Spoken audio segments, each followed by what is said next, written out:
hopefully everybody has the workbook. If not, it's in the chat. So you can download that and you may want to print it, write on it, do all those things as we're going through the workshop today. So I'm Paula Williams, ABCI. We help aviation companies sell more of their products and services. And John Davies, I think you were next on the line, and we'll just continue that direction if that's all right. Okay. Okay. John Davies, I'm GM Aircraft Appraisals. Uh, Involved with about 2 years, been in aviation. And I just looked and I said 45 years. I got to get, well, 44 years. I got to get 6 more years to get that Taylor Award. So I was like, crap, that means I got to go to 70. So, but hey, I'm going to try. So I've Good been for around a you. while. I just got involved with the uh, appraisal part, like I said 2 years ago, and trying to build a business. I'm doing the best I can. Yep. And night started as kind of a side hustle, and you've got a bunch of other business ventures going on too. Yeah, I have a CPR business. We just started a ultrasound business where they take the ultrasound, we take pictures, color black and white, then we record the heartbeat and put it in a little bear. So yeah, I'm a little Ah, bit busy. So it's starting to take off all of a sudden, and that's good. So excellent. I need to retire soon. I just don't know what to do. You can Gotcha. stay busy when you're retired. Come on. There I you know. go. Well, I'm afraid to retire because everybody I knew that retired peeled off because they weren't busy, and Exactly. I'll always Mhm. be busy, so it won't matter, but Right. that's my spiel. John Williams, you want to go next? Sure. Everything she said. I work for her. I do the back office stuff, CFO, tech, cyber tech. And as far as the time in aviation, I had my first airplane flight, dual instruction when I was 9 years old. Wow. A That was a DC-3. long time ago. Yeah, I was flying in a DC DC, what? a DC-3. Oh, nice. I can remember flying on them. I can Well, remember the flight attendant always yelling at me and my brother because we'd run down the aircraft instead of whatever. John's well, also my Valentine, which is a full-time job. So Yeah, well, you're really screwed. I mean that in a loving and caring way, John yeah, and of Paula. course. Let's just clarify. Oh, that's great. Well, the backstory on that is we lived in Montana, a little small town, and Frontier Airlines was putting in service to Glendive, Montana, and they were offering rides for $1. So my dad took me out there, and the stewardess came around and said, "What do you think about this big old airplane?" And I said, "I don't like it." And she said, "Well, why not?" I said, "I want to see what the captain does." Well, she went up there and came back, took me up there, and set me on the guy's lap. And he says, "You want to fly this?" I said, "Sure." "Well, you do it like this." And he showed me. And then after that, I flew it around for about a half hour. Every time I make a turn, then I'd change the trim manually because they didn't have electric back then, and kept doing stuff. And he just roared and said, "This guy's going to make a pilot one day." cool. And a whole bunch of years later, retired from flying in the military and so on. Yeah. So John, let my me first, interrupt you for just 1 second. Can everybody see my screen? Are you yeah. guys okay? Perfect. So yeah, if you want to answer that while you're responding or whatever and stuff like that, what is the most frustrating part of prospecting for you? You can put your answer in the chat window. And back to you, John. I'm sorry. No, Didn't I'm mean to. done. Okay, cool. All right.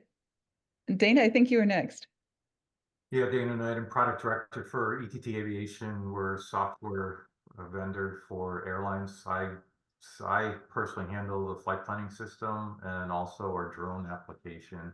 My background is I'm actually a pilot by formal training and flew the line. Went inside to run the operation, needed software to run my business, and long story short, I ended up working for the software companies. And you're also a drone pilot and do drone software too. Yeah, I am a commercial drone pilot as well. Yep. Fantastic. I'm You a drone pilot, but only recreational. Didn't go the whole route yet. Yeah, I've just got one to play with, and then I think when I go to get a really big one that we can use in the company, then I'll go for the commercial. Yeah. Right. Right. Jeff, you're in good company, I guess you can tell. Absolutely. Right. Do you want to go next? We're just doing introductions really quickly. So if you, Sure, yeah.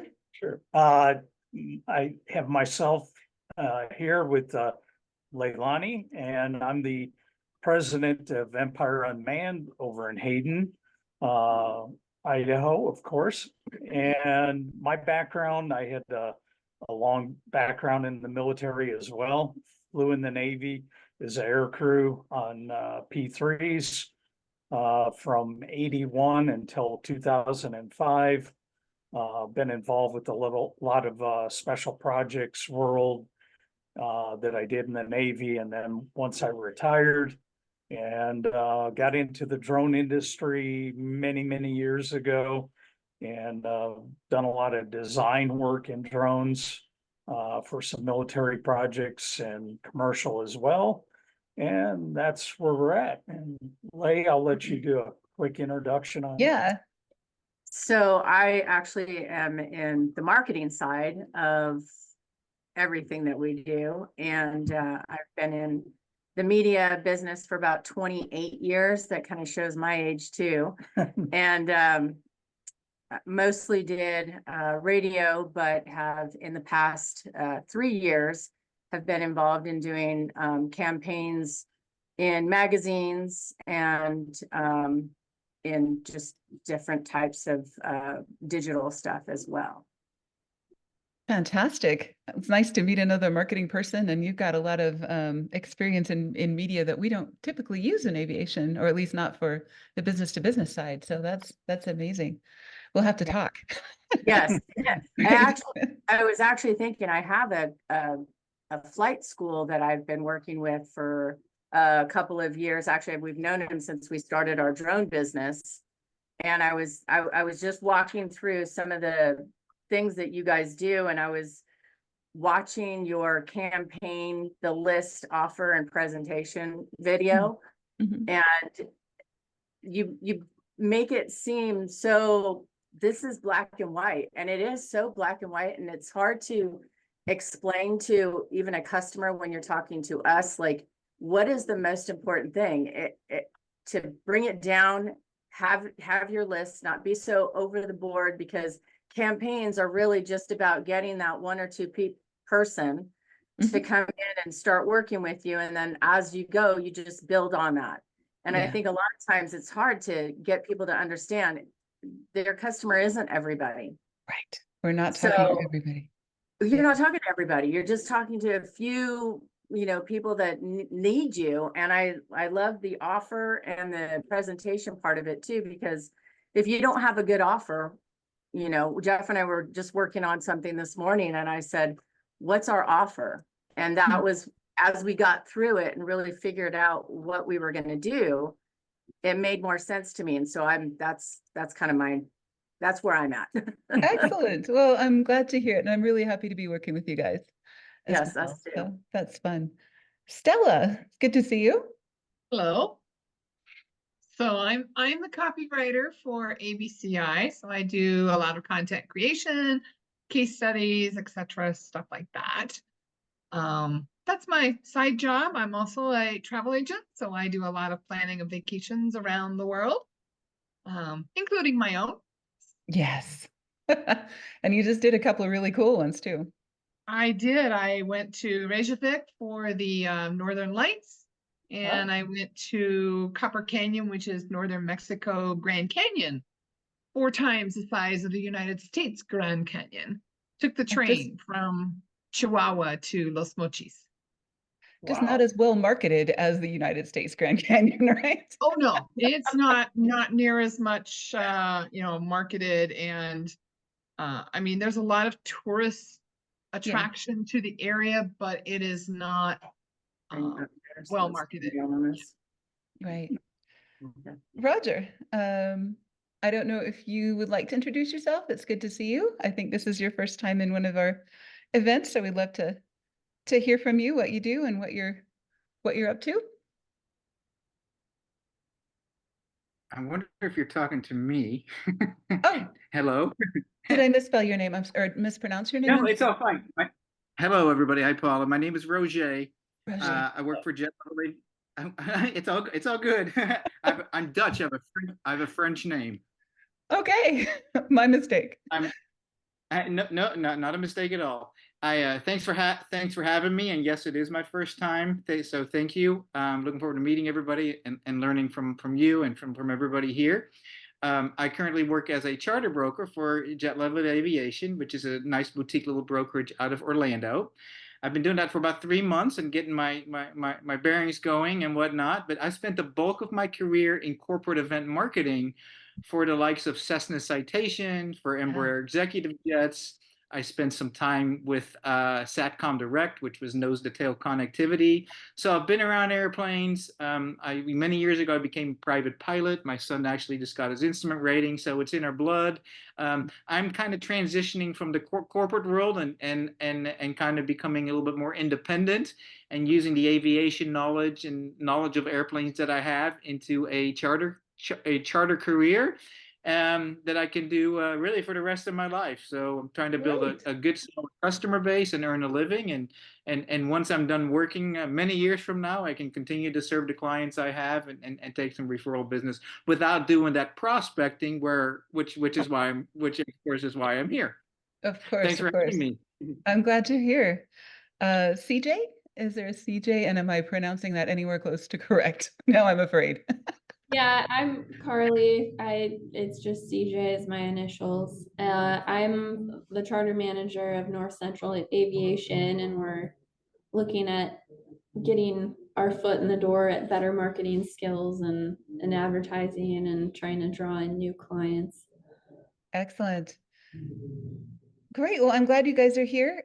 Once again, if you haven't downloaded the workbook, you might want to do that so you can write on that as we go through. I think, it really helps me focus when I have something to write on with a pen. I'm kind of old fashioned that way, but it really does kind of help me focus and also get something out of this that I can go back to and remember. So that's in the chat window or attached to the appointment. So you can get it either way. It's the same workbook. Everybody have that? And if anybody doesn't, if you could raise your hand and John can send that to you, hopefully. All right, cool. All right, so, and then we had a little poll question while we were waiting, which of these is the most frustrating part of the prospecting for you? You can probably see the responses in the chat. For me, it was getting attention. It looks like for John Davies, it's what do you say when you finally get somebody on the phone? That is hard. Super tough. Dana is frustrated by not getting any response. Yeah, that is super hard. And that is pretty much it. We did a LinkedIn poll, and of course, there's always a LinkedIn poll for everything. And they are super scientific, but sometimes helpful information. Most people said they had the hardest time identifying prospects and getting that list narrowed down to people who are the most likely to buy from you. Getting attention is also a problem. And crafting an initial offer, like Leilani was talking about. Sometimes you think you know what your offer is, but you're not really honing it in on your target market as well as you could.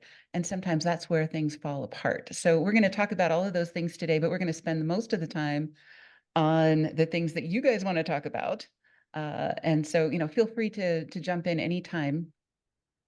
And we will make sure that we're with you on that. Okay, so this wheel is kind of our view. And of course, any textbook you look in about marketing or sales, you're going to find a different version of this wheel, and they call things a little bit differently, but this is what we do.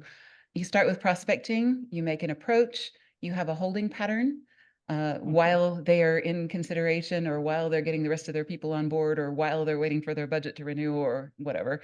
And then you have a sales process where you're actually creating the transaction and getting to the point where they write you a check or cut you a wire or whatever it is that they do nowadays. And then after that, there's a stage after that where we work on resales, recaptures, referrals, testimonials, and other things. So it's a round circle. It's not a linear process. And today what we're talking about is this yellow section, prospecting, and we're going to touch on approaches, which is the blue section here. So this just occurred to me. This looks like that old game of Simon. I don't know if you guys have seen that, but anyway. Okay, so if you have done this right, and most people try to do the whole sales process in one shot, and that never works in business to business or aviation because we're complex, long cycle marketing, that takes a little bit longer. So one thing that people tend to do wrong is to bite off too much of the circle at a time. So, if something is not working for you, it's probably because you're either missing a step or skipping over a step. So prospecting, how do you know if you've done it right? Basically, you're finding someone that is a qualified lead. And when we say qualified, I like to use the acronym, which is completely politically incorrect, MAN, right? So they have the money, the authority, and the need for your product. If they're missing one of those things, they're not qualified. You started a relationship that everyone feels good about. You've invited them to take the next step in the process. So that's it. That is all we're going to talk about today. If you want to talk about any of the other steps, we do those in other workshops. And, it's really a lot to bite off even in an hour or less than an hour that we have today. So the objective is to have a full pipeline within 90 days. And if you follow this process, I guarantee you absolutely will. And if it doesn't work for you, I guarantee you've skipped a step. Okay. So far, so good. All right. Carrying on. So in aviation, we have a limited pool of prospects. So what we don't want to do is to blast everybody to pieces and spam them or give them a bad experience with us, make them start not opening our emails because they've gotten too many from us, or, we keep harping on the same message.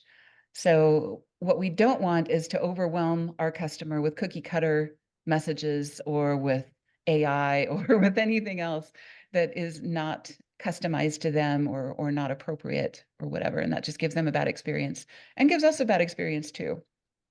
Okay, so we want to identify the right prospects and do the research ahead of time so that our offers and our approaches are super customized.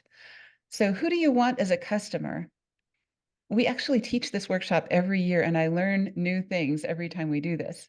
So this is a part of the process that's really, really difficult. How do I narrow this down so I'm not trying to talk to everybody? Who are the people that have bought from me in the past? That's a really good way of looking at it. Or if I can invent a fictional customer, especially if I'm a startup, what does this company look like? Where are they located? Do they have a particular make or model of aircraft that I provide a part for or a component for? What kind of financial means do they have? What other factors do they have in common? And this is where we use some nice data crunching. If you're using Salesforce or if you're using a CRM of any kind, and if you're using AI of any kind, you can do a lot of crunching on the back end to figure out what do all these people have in common. What is the typical company size? What is the geographic location? What is common among my most profitable customers? If you don't have any customers, then we're going to have to look at some new ways to find them. So, we'll look at other ways to do that. And Roger, I promise we'll get to your question in just a second. I think it's 2 slides away. So, all right. So that's about the company. And then about the person. What is their title? What are their needs or priorities? What is their personality? What is their motivation level? One really common thing, especially in business to business, is people have taken retail sales courses or, courses for sales that focus on selling to individuals, and they think that money is a bigger deal than it is. So, if you are selling a business to business product or service, they don't care about the money as much as they care about, don't make me look bad to my boss. don't make this inconvenient for me. Don't give me headaches. Don't get me fired. You know, that's their concern, not don't make me spend $10 less. You know, I mean, that's not their concern at all. So, you know, there's a lot of things that you can think about the person. So you can write your answers in your workbook if you know the answers. If you don't know the answers, or if you have questions, does anybody have any thoughts you want to talk about, or anything else? Okay, cool. Continuing on. Okay. We like to create a top 10 list of our most wanted customers.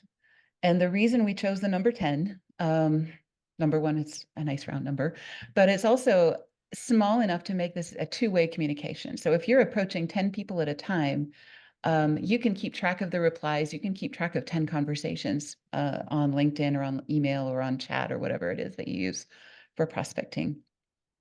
You can customize and tailor your messages or your approaches to 10 people and the way that you couldn't to 50 or 100, right? You also are going to find out a lot of times that the person that you think is your customer is not your customer. They are in the same organization as your customer, maybe, you know, but they can introduce you to your customer, but they are not your customer. They're just, you know, maybe an initial contact or someone who's doing the research on behalf of someone else. And so, you know, keeping a top 10 list that you are constantly cultivating, some people will turn that list over in a week, some in a month, some in 6 weeks, some in 2 months. Aviation has a long cycle. So, you know, this is not retail. We're not selling candy bars. You know, this is a long-term relationship. And then as sales close, or as you discover that somebody is not a good prospect, they're not qualified, they don't meet money, authority, or need, you drop them from the list, you add another, so you always have a list of 10 that you're working on. Cool. So they either buy or they drop off the list for some reason, or you keep pursuing them forever. Okay? And we've had people come in from years back. Mm-hmm. It's amazing. It is. Yeah, I know. Just like John Davies, when your offer was a coloring book, you had people come back 2 months after Christmas wanting your coloring book. That's a pretty nice lead generator, but it's also a nice exercise in, you know, showing how this doesn't always work on your time; it works on their time, especially in business to business sales. So here are 27 ways to find prospects, and so in your workbook you can circle any 3 that you want to work on. 3 is a good number. You want to have a diversity of sources. So, for example, Roger, if the leads from your website aren't panning out or don't seem to be qualified or don't seem to be interested, you have other sources of leads. And the weird thing is they can smell this. If they are your only lead, they can tell this. You know, it's like I don't know, ESP or something like that. If you have a full pipeline, people know. In fact, I just got off the phone with someone who, you know, was saying, you know, well, I can tell that I'm not your only thing to do today, you know, but, you know, people can tell if you are stretching too far for a customer, maybe that's outside of your business model, or if you are spending too much time and attention on a particular lead or something like that, because you don't have your top 10, you know, you don't have a list of 10. It's like having one plant and you're watering it every day, and, you know, pretty soon it's going to turn yellow and fall over because it's getting too much attention. So if you have 3 sources of leads and they're all good, then, you know, you will feel less compelled or less inclined, and some of them aren't going to work out. In fact, the majority of leads that you get from any one of these sources is not going to work out. And if you go in with that expectation, you're okay with that. People sign up on your website for a lot of reasons, you know, not all of which is that they have an intention to buy your product. Any questions about sources? My favorites this year, or the best ones for our company and for a lot of our clients this year, are LinkedIn and YouTube. You know, if we're talking about digital sources, and then also trade shows and conferences. So that in-person networking is still a really big deal in aviation. So if I could suggest some to narrow the list down for you, if it seems too overwhelming, those are some to investigate to start with. Otherwise, you may already have some of these and you may want to just add one to your arsenal or add one to your quiver of arrows, right? So what exactly is guerrilla marketing? I've heard of it, but Ah, I'm totally blank. okay. And I Jay know it doesn't Levinson, involve gorillas. right. We market to gorillas. Jay Levinson, I think it was Jay Levinson, wrote the book Guerrilla Marketing, and it includes crazy things like you go to the library and you put bookmarks in every single book about aircraft that have your product or service or whatever, and you put business cards in all of the books in the library. Or you do, people are putting now advertising in crazy places in airports, like, and trade shows too. Sometimes they'll do like projected uh, advertisements on the floor. So, anything that is just absolutely outrageously ridiculous that nobody else has thought of is really falls into the category of guerrilla marketing, especially if it doesn't cost a lot of money. Okay, So yeah, thanks. Jay Levinson's book, Guerrilla Marketing, highly recommended, has a lot of low cost, crazy, outrageous ideas. One of my favorites is a guy that sent he sent a bunch of postcards to the same contact, and this is in the financial services industry, but he sent postcard after postcard and they were all getting ignored. He sent email after email, they're all getting ignored. Finally sends parcel post a brand new galvanized steel garbage can to their prospect and said, this is for all the mail that I've sent you that you've thrown away. He did get an appointment and he did make the sale. So, guerrilla marketing is just off the wall, crazy, oddball marketing. It's kind of a catch-all phrase for that sort of thing. Other questions, thoughts on any of these? Some are paid services. We really like AirPack. JetNet, Shannon that works with us used to work for JetNet. She can tell you the ins and outs and pros and cons and everything else. Cool. Moving on, we'll do that. Choose your weapon. So now you have a lead source. You want at least 2 of these. One of my favorites now is LinkedIn DMs. It works really, really well for me because I'm on LinkedIn all the time and I'm kind of a text person. I like verbal communication in text. I'm not a crazy phone person. I feel like the phone is an interruption. And so all of my calls go to a service because I don't pick up the phone in the middle of the day. So, if I don't have a scheduled call with you, you can't get hold of me by phone. And I think that's true of a lot of people nowadays. They get so much phone spam. But the phone is a really effective weapon for a lot of people still. Email is another, in-person office visits. The master of that was Jeremy Cox. He was a broker in St. Louis, and he would just drop in people's offices and say, I need 5 minutes of your time. And they would give it to him because he was such a fun guy. And, he would take people out to lunch and, everything else and so forth. I mean, he was just, he had that kind of personality. So this was a perfect weapon for him. It's not for everybody, depending on where you live and how that works for you. Postal mail is another one. Postcards, packages, et cetera, trade shows, once again. But yeah, you do want to have at least 2, ideally one that's digital and one that's analog. You seem like a more credible, realistic person or entity if you are sending postcards and LinkedIn. So, you're more than a one-dimensional creature. Paula, could you explain a little more what the LinkedIn DM is? Mhm. I am pretty familiar with LinkedIn, but I'm not really familiar with the DM part of It's it. just private Right. message. So there's a little button under someone's head on LinkedIn. And if we have time, we'll take a field trip to LinkedIn and I'll show you how to do this. But basically, you just click the message button on LinkedIn and it's called a direct message. Oh, okay. Yeah, and then it shows up in their inbox as something like that. Okay, so I just didn't know what it was called. Oh, okay. Yeah, I'm sorry. I'm using jargon. That's like rule number 1 of marketing. Don't ever confuse people with jargon. We just talked about that yesterday, and here I am doing it. So I apologize.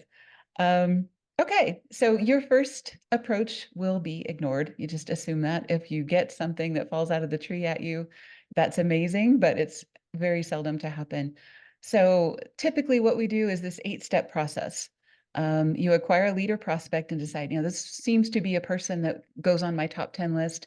You research and connect with them on LinkedIn is my favorite tool, or in some other way. You can use an email or a DM, whatever weapon you chose in the previous slide as your email number 1. Use your weapon number 2 as step 4. So, often I'll send a DM and then I will make a phone call, and then I almost always get their voicemail and say, hey, I DM'd you about this because I think that we may have a product that would be a really good fit for what you're working on right now because of something you said on LinkedIn recently. So I try to make those super custom, but send a DM, make a phone call. If they don't respond, DM number 2, call number 2, DM or email number 3, call number 3. So you're alternating between your 2 weapons. And the reason that we do that is so that we are not inundating them with spam. Any of these phases is going to result in either a yes or a no or a not yet, right? The vast majority are going to be not yets, which is fine. You just leave them on your top 10 list or you put them on your holding pattern. But yeses are what we're after. Nos are fine, because that means you just replace that person on your top 10 list, right?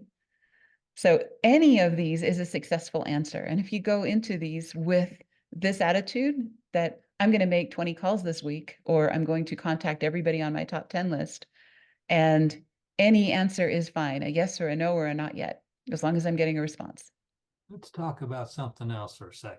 Uh-oh. I've been to a lot of sales classes for a lot of different companies, and that doesn't mean I know everything, but something they generally tell you is 20% of the people you approach can never be sold on anything. 20% of the people you approach don't need to be sold, they're just going to buy. Mm-hmm. That means the other 60% is your target. Mm-hmm. Right. And, we sometimes have people that buy within the first couple of weeks. Sometimes, and this is speaking for us and speaking also for clients. Sometimes we have people go years before they make a purchase. And, most people are somewhere between those two. The average for the aviation industry is 8 months. And that's everybody from brokers to everybody else. So it's a really long sales cycle. This whole process you can do in 2 weeks, or you may want to stretch it to 4, depending on your industry. So, you probably have a feel for how busy your prospects are, how soon they make replies to you and things like that. I typically make this process happen in 4 weeks, and then I start again with another top 10, or, with the top 10 that I that is still on my list, and so on. But so Raji, hopefully this answers your question. You acquire a lead or a prospect from your website. You follow this process until you get a yes or a no or a not yet. And if they never respond, they just stay on your list, right? And Yeah, what's interesting that even the ones that do respond and of course started brokering or provide a quote, even when you quote somebody, they don't respond, they just won't respond, or they don't want to talk to you and they only want an email. They tell you, I don't want to talk on the phone. Texting is the best way to do it. It's very interesting because they reached out to us. Right? We're just trying to have the conversation to learn about them and help out and show, do what you're saying. Find a commonality, know something about them, right? So right. That's exactly right. So they go in your holding pattern, and we'll talk about that. It's kind of this, except a lower intensity. So if they don't respond to you, you just add them to your holding pattern. So you're not spending time or money on them, but you keep them in your list and you're building that holding pattern. So you could have hundreds of people in your holding pattern at any given time without spending a whole lot more money, because it's mainly driven by email and other things. Well, but once, it is interesting yeah. because I said I started 3 months ago, right? And just in the last couple of weeks, I've had a couple calls from people that I reached out to Good for you. in December, in Mhm. December about something else, and now they're reaching out. Hey, I've got another one. Can you quote Mhm. this one for me? So you thought it was a no. You thought he's gone, and somehow they kept the number in their phone, or they kept an email, or whatever, Mhm. and there they are. And I've heard somebody else Yeah. say, hey, they've sold somebody or talked to somebody from a long time ago. So Right. it even the no's turned out to be yeses later. Exactly. Yeah, they stay in your holding pattern. You're building your network. You're building your business, even Well, if it's not a yes. Go ahead, there's John. reasons. I mean, personal experience. I wanted to buy an airplane, and I actually talked to a guy, and he says, "Okay, I'll get back to you." And so he sent me a postcard, and I was supposed to reply to that, and we could have gone on, but life happened, and I didn't. I mean, I wanted the product, right? It took him 5 months, 5 postcards before I said, "Oh crap, yeah, I need to do this." And the time and the opportunity and the money all came together at the same time. And we Yeah. bought an airplane. Yeah. Okay, so, but it wasn't that I didn't want it. It wasn't that I wasn't ready. Hmm. Life was getting in the way. Hmm. Yep. It's I interesting remember though that. because I'm on the brokerage side, right? So when I get a lead, it tells my leads tell me exactly when they go on the website where they're leaving to where they're going with a date and a time and how Yeah. many people. So they've gone in and given me everything I need to do a quote, but they won't talk to you. Yeah, exactly. And we use a product called Lead Feeder, that tells you this person visited 4 pages on your website and they spent 20 minutes on this one page. And so that they're interested, but that doesn't mean that they control their situation entirely. Everybody's Yeah. got a board, everybody's got a boss, everybody's got John's got a wife that he has to, say we need a roof before we do the new airplane. Um, Yeah. Stuff happens and it has nothing to do with you and everything to do with them. So if you can make this process work for you and fill your pipeline, then it's kind of like anybody grow tomatoes? You I have used to, not in Florida. not in Florida, okay. Right. So you have if you have 6 tomato plants, you're going to have tomatoes all summer, but you don't know which tomato is going to get ripe first. And sometimes there is no logic to which of them is going to happen first. So if I have 10 prospects, I know 2 of them are completely full of hooey. Okay. 2 of them are going to be better than I expected. And that leaves 6 of them that I have no idea what's going to happen. Okay. I have no idea which of them are full of hooey. I have no idea which of them are going to be better than expected. And I have no idea who the other 6 are until I've worked with them a little bit in our process. So you just have to treat everybody as a green tomato, And in right? fact, we hadn't had the company running more than 3 or 4 years, and was on a phone call with the gentleman, and I was telling this, and he says, "Yeah, that's great." He said, "But how do I make this happen?" I said, "You give me your credit card number," and he did. Hmm. Right. So sometimes That the doesn't tomatoes happen just, very often. yeah, exactly, go from one day to the next, and then all of a sudden it's ready for a sandwich. Always be closing. Always be closing, exactly. Right. Okay. So your first interaction, if we look at step 1 in this process, or your email number 1, which I guess is your step 3. So you've already acquired the prospect from somewhere. They came in on your website, they came in through Lead Feeder, you've researched them, you've decided this is a good prospect for me, whatever. So right now we're at our email number 1 or DM number 1 or whatever we chose as our first weapon, our first approach, right? Okay, so this first interaction should be a question about him or her. It shouldn't be about you. It shouldn't be about your product. It shouldn't be about what you can do for them. They don't care, right? They only care about themselves. So, And that's human nature. yeah, exactly. So, the first thing, and this is why I love LinkedIn, because you're right there, you're reading what they said about something. So ask them a question in a DM. Hey, I noticed that you were talking about judging a science fair and, how STEM leads to aviation, leads to X, what leads to Y, leads to Z. And this is a really good one for our flight schools. You know, if they take somebody that has expressed an interest in STEM education or something like that, just take that where they want to go and say, you know, here's something that you're talking about that we're both interested in.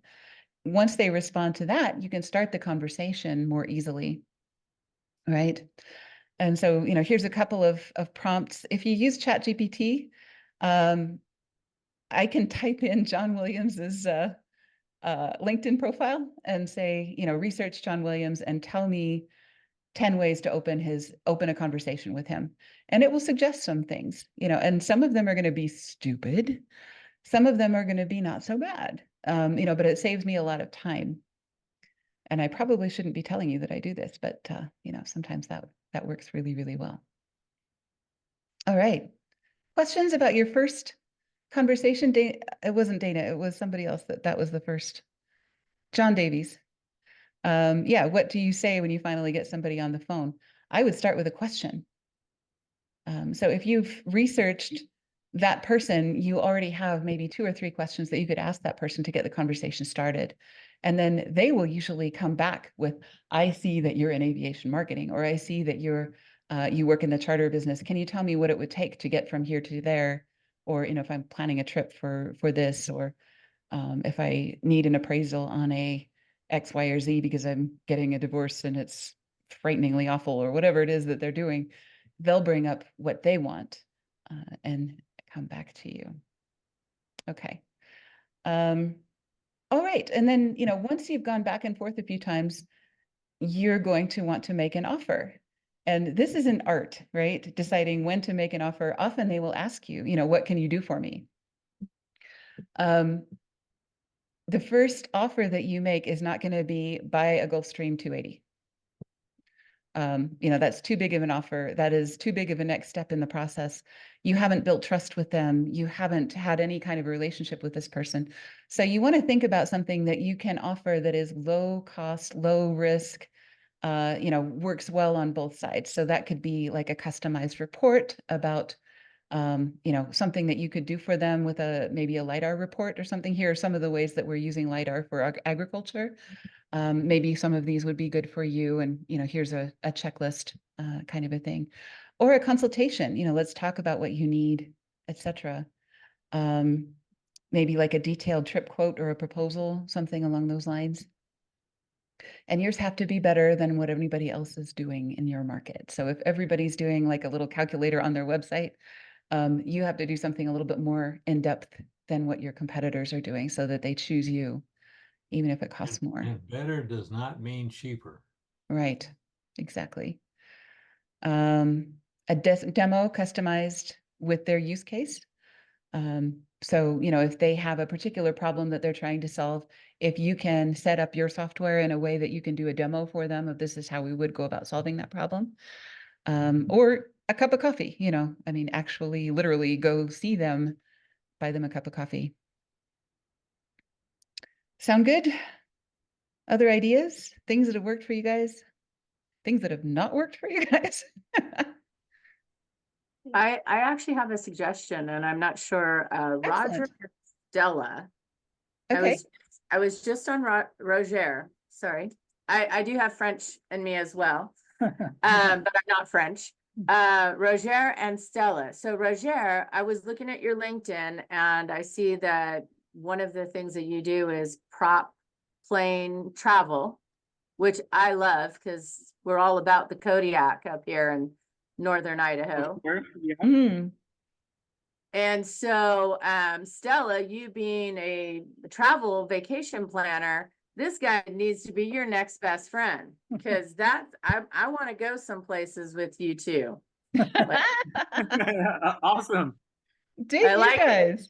I love this. Yeah, this is why we have people. This is why we have live events, because a lot of times things happen that we couldn't have planned on, and, you know, just the people in the room bring the brains, right? Yeah, I like those too. I don't have Stella's last name, so I wasn't able to look you up, Stella.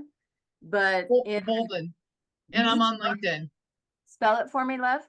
Bouldin. Boul. No, this is really good, and thank you. And just interesting note that, of course, I have travel agencies and travel businesses in my Portfolio. top people that need to be in my. I have a long list, but they need to be in my top 10, especially any travel agent will do. Matter of fact, my wife owns a travel agency, but especially I look for specific agencies that look for, that do travel for ultra high net worth individuals and whatnot. That's where I kind of Luxury start. travel. But any travel agent I can help because I do trips within Florida and some people do that. So, and the turboprops are perfect for that, or just up in the Northeast or where you guys are. So, Hayden, Idaho, right? Well, we're actually, our home office is down in Hayden, which is closer to Coeur d'Alene, and Jeff and I are actually in Sandpoint, which is north of Hayden and about 90 miles south of the border to Canada. Beautiful So, and we've area. got a cute little airport right here. Awesome. Amazing. Beautiful area. I worked with a guy before that is from Coeur d'Alene, and I saw it on TV with the family Browns from Alaska. Amazing. That is so cool. Yeah, we just sent you guys coffee mugs for Valentine's Day and probably sent them to the wrong place. So hopefully they'll get to you eventually and the candy won't be stale. But anyway, that's neither here nor there. So here we are. One of the things that people often use as a next point in their offer or, as a part of their sales process is a consultation. The problem with consultations is they have become code for sales pitch. Whenever we hear, or whenever I get a pitch on LinkedIn, saying, let me give you a free consultation, it sounds like, let me have you sit through a timeshare, high pressure thing in a room with hot lights and no water. And, until you decide to buy from me. So you want to make sure that your consultations are more attractive than anybody else's. And, so here's some suggestions on how to make your free consultations, because people think, well, I don't have to sell something if it's free. You actually do have to sell something because the guy down the street is also offering free consultations. So your consultations have to be better than their consultation, right? Okay. So yeah, if you provide a time frame, if you are specific about what they're going to get, if you provide a some way to make scheduling it super easy so that you're not going back and forth. You can provide some kind of a written report, something like that, or a recording and transcript so that they can share it with other people. These are lots of ways to make your consultations more attractive. And most of us do have to do consultations, especially in the business to business world. People don't just buy from us without several, sometimes, consultations. But this is about your first one. They don't trust you yet. So, you want to make sure that you're making an offer that is low risk to them as well. You don't want to go out for a 4-course dinner on your first date. You want to go out for coffee. Okay. Low risk, high value. Low risk, high value. Thank you. Yeah, on both sides. You don't want to spend too much money doing these things. We did government contracting for a while, and the problem that I had with it is that you're spending all of your money on first dates. All of those RFPs are just so expensive to produce, and that's the way it works, in that world. So in the private industry, we don't have to do that. We can take people out for coffee, not a full-blown 7-course dinner, right? Okay. Moving on. All right, so you've made a process, or you've made your top 10 list. You've followed our 8-step process. You have made some kind of an approach to this person. They are giving you a yes or a no or a not yet. Your yeses go here, right? You continue with your sales process. So, whether that is a letter of intent or a, whatever the process is in your world. For some people, it's just write me a check. For some people, there's a next step in that process. So the yeses go here, the nos get pitched, right? Or they go in a holding pattern. And the holding pattern, we have a whole workshop on holding patterns, but basically somebody enters the holding pattern just like they do at an airport that's busy. They can't land yet. this happens to us all the time as 172s at Salt Lake International, because the FedEx guys and the UPS guys and everybody else has priority over us. So we're cooling our jets over Redwood Road for laps and laps and laps.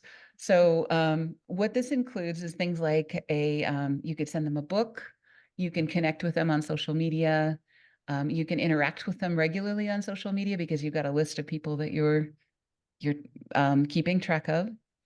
You're seeing them at events. So next time in Las Vegas, you're going to connect with them at NBAA. You're making phone calls once a quarter, or whatever you decide your rhythm is. You're sending them maybe a printed newsletter. We still love those because some few people are actually doing them. It really looks super credible. People keep them around. They're on their coffee table in their office. We've had somebody walk into somebody's office in Singapore. It was a broker walked into somebody else's office in Singapore, picked up one of our newsletters and said, "Oh, wow, I was looking for a marketing person, how do you like ABCI?" And so it was a client of ours, and they told them they liked us. And so we ended up getting a referral out of the deal. So these printed newsletters are still cool and a nice part of your holding pattern.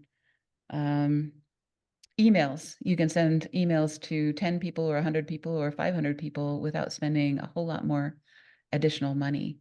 So your holding pattern shouldn't cost a lot, but you should be able to sustain this for years if you need to. So, we've got about 800 people actively in our holding pattern at any given time. And that's the right size for our business. We don't want to go too big because we don't want to spend too much money on this, and we don't want to get more customers than we can rationally handle. And we kind of know, after having done this for a long time, how many of those tomatoes are going to turn red at any given time. And we don't want it to be too many at a time. So, this holding pattern is just a nice way to keep that warm. We know a good cadence for us is onboarding 2 or 3 clients at a time. Any more than that, and we start to get the twitches and, stay up all night and go bananas and things like that. Any fewer than that, and our CFO gets a little twitchy. So, because our budget gets a little thin. So that's the right cadence for us. And over time, you learn this. There are some really nice, if you are in, we've got just a few more minutes, so I'm going to do a real quick field trip. If you are in our marketing lab, there is a worksheet, and I'm going to take the shortcut to it real fast. So Google Drive. And what this worksheet does is it allows you to keep track of this over time. And this is not the right place I want to be. Da, da, da, da. I should have pulled this up before this meeting, but I had too many things going on. So we'll do the field trip to LinkedIn instead, and I'll show you how I do this often with clients. So let's say I want to look for people who meet a certain criteria. Anybody want to be a victim from the studio audience? We're looking for somebody in particular. Okay, Leilani, go ahead. Oh no, that's Jeff. He's the victim. Let him be the victim. Okay. So let's say you're a broker, just for a test case. And you are looking for, let's say, wealth managers, okay, or family trust. That's even more specific. Family trust attorneys. Yeah, we are looking for one. Okay, and the reason you would be looking for family trust attorneys if you're an aircraft broker is because a lot of times aircraft are purchased by family trusts. Yes. It's just kind of one of the ways that works. So I'm going to look for people. And I'm going to select all filters, and I'm going to say I want to look for people who are first or second connections, right? And in the United States, in fact, I'm going to go even more specific than that. Let's say I want to look near Idaho for no apparent reason other than I know you guys are here and it's a beautiful place. So we'll put that in there. And I've already got family trust attorneys up here, so I know they're going to be already in either professional services or law practices, so I'm not going to worry about that. I only want English speakers and so on. All right. So that's a pretty good set of filters, I think, for our first look here. And then I'm going to show results. And, you know, this is just to find people to put on your top 10 list. So, you know, from this, then I can pick, okay, these are people who are close enough to me that I could drop in on them, you know, within an afternoon or whatever. So I could use a cup of coffee as one of my one of my offers, right? I'm going to be in Boise a week from tomorrow or whatever and stuff like that. Let's go have a cup of coffee and talk about any of your clients that are in the market for an aircraft. You know, so that could be a good offer for these kinds of people. And so I'm going to follow that 8-step process. I'm going to connect with Donna. The first thing I'm going to do is add a note, and I'm just going to say something about the high net worth community in Idaho is a small world, so I thought we should connect. Something along those lines. So something that's specific to her, but is going to give her an idea that we have a reason to be connecting and working together. She may respond back, she may not. If not, I'm going to then pick up the phone and leave her a voicemail and say, hey, we just connected on LinkedIn. I just thought I'd introduce myself, and you know, I'm going to be in Boise next week. Let's have a cup of coffee and talk about you know, this community and how we might be able to help each other. So, you know, you basically just follow the process and fill in the blanks. And if you have the workbook, you have some templates that you can start from. And of course, you're going to want to customize that a lot based on your business and how that works. And I'm not going to send that email to Donna because I am not a broker and I'm not trying to sell a Gulfstream 280 in Idaho. But if I were, this would be how I would go about it. Any questions or thoughts about how to get started with that? No questions, but I think it's great. I've been looking at LinkedIn for years and had no clue how to do that. Great. Paula, you said one of your that at the earlier in your talk, and it's very helpful and I think very informative, and this is great use of our time. You mentioned that LinkedIn is one of your top lead sources, right? Do you have any metrics around that? Do you have any kind of metric, like kind of takeaway from what your successes are there? And then can you speak just for a second, we don't have to field trip it, on how you use YouTube as well? Okay. So I ask people, we've got just a couple of minutes. So, but when people come to me and request a consultation, right? So that's the first step in our sales process. So, you know, either I go to them or they come to me. But if they're inbound leads, I ask them how they found me. And the answer is most often of the people that actually become customers, LinkedIn is number one. YouTube is number two. So, you know,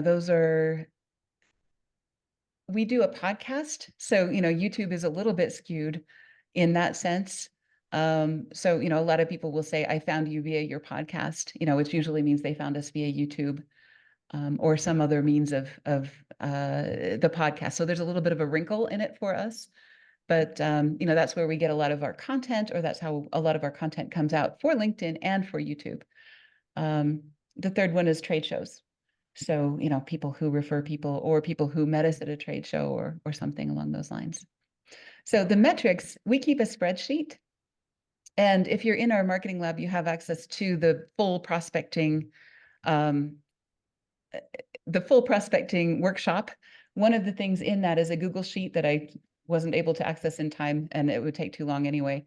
But that Google sheet lets me keep track of the top 10 that I'm tracking right now. And then as I drop people off and add people in, I include that as, you know, where did this lead come from? And then over time, we've been keeping a spreadsheet like that for 4 years now. So, you know, I have 4 years worth of data. I'm not going to show it to you, but I can tell you, you know, that's our most common lead source. And Excel is fantastic because you can run graphs and charts and fun things. A lot of people use Salesforce or whatever. Most people that I know that use Salesforce don't use it correctly, and they couldn't tell you the kinds of things that you can find out just from using a simple spreadsheet. So Right. Excel is a wonderful thing, and John Williams is a wonderful resource as well for making this Okay. spreadsheet work. And finding the data that you want from that spreadsheet. But the main thing is to start keeping data. Yeah, That's of course. Thank you for that. Yeah, you're welcome. That's also how we know it's 8 months. Our sales process actually has been getting shorter, and I need John to crunch some numbers for me before our next Monday meeting, because I think it's probably more like 5 or 6 months now. But I don't know that for sure. What would you attribute that to if that is in fact correct? People's change, or have you changed in what you do? I think we're less frightened of new clients. I used to be afraid to have more than one onboarding at a time, and that probably came across in my consultations. People can smell it in my voice or whatever, that, I really don't want you to get started this month. Because- Or better targeting. You're targeting Yeah. your potential customer, Right. your potential clients better by knowing who they are, and you've targeted that top 10 or top 100. Mhm. You've done a better job at that than maybe you did 2 years 4 ago. years ago. Yeah, exactly. And then I've got Stella to write good copy for us. So, there's a lot of things that we're doing differently than we were 4 years ago that could be attributable to that. And it would be really hard to narrow that down, but I do know we're doing something right. So the nice thing is, if you're tracking the data and you only change one thing at a time, then you can use the scientific method. Unfortunately, real life doesn't often give us the opportunity to change one variable at a time. So. Other Okay. questions? I'll stay on. I've got another 10 minutes before my next meeting. If anybody has any other questions, I know I want to respect your time as well. I know some people have other things they got to get to, but yeah, if anybody wants to play with LinkedIn or anything else, we are happy to do that. I Oh, just, Yeah. Go ahead, Stella, go ahead. quick way to get to your Google Doc you were looking for. Open your Gmail or any Google account. That Yeah. little 9-dot thing up at the right-hand corner, Uh-huh. that will give you a link to your Drive. Ah, Take you directly to Drive, and then you can pull any document out of Drive you want. cool. I am not going to do that right now because I'm afraid. But I appreciate that. I'm going to do that next time. And next time we do a workshop, that's a notice to me that we really, really, really need to make sure that I've got all my docs pulled up. But yeah, and I do need to say, because this is one of our prospecting activities, is our workshop. Our workshop is actually number 4 on our list of our our best prospecting activities. But because it is a prospecting activity, I will tell you, if you want to work with us, this is how you do it. We have what we call our marketing lab, which is a collaborative relationship where we produce marketing materials for and with you, depending on the service level. So it's more do it yourself at the low end, more we do it for you at the high end. So it's really just a matter of how much of our time do you want us to spend? And it does come with a lot of other resources like networking, our book club, software like SEMrush, Canva, Lead Feeder, and so on at different levels. So if you're interested, I would be delighted to send you a mailed package or an emailed package, whichever you prefer. And if you'd like to just put your address in the chat, or I'd be delighted to schedule a consultation with you, and I promise it's not 100% a sales pitch.